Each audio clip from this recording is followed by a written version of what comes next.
plug vàoนี่ก็ជាកូនសោឡាន Xiaomi ហើយនេះគឺជាមេឡាន Xiaomi វ៉ាវស្អាតមែនតើចាំបងបងមើលឲ្យដល់អស្ចារ្យជាងនេះទៅទៀតឡាន Xiaomi នេះខុសពីឡាន Xiaomi ធម្មតាបងតែ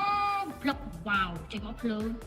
មកជួរតែនោះគឺភ្លើងពណ៌ស្វាយភ្លើងនេះមកតិចច្រឡំភ្លើងក្នុងក្លឹបភ្លើងក្នុងផាប់អីមែនទេណាភ្លើងនេះគេ modify ស្រាប់ចា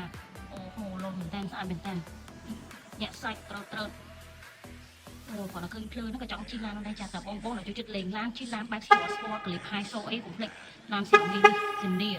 នាញមកអែមមកលយឆាយតែម្ដងចាចាំមកចូលមើលរូបរាងខាងក្នុង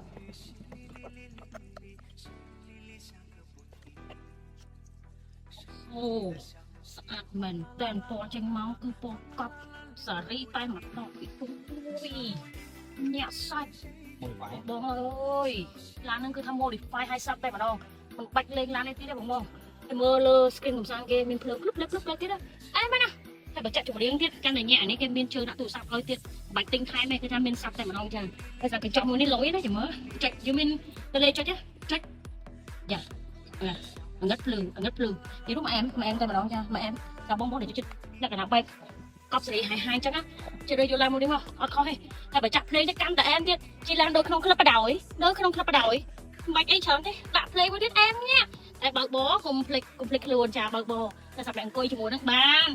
ស្ដាប់តន្ត្រី enjoy បានចាតែបងមានបរិការបែប Xiaomi modify ស្រាប់កុំភ្លេចតាក់ទងមកលើនេះ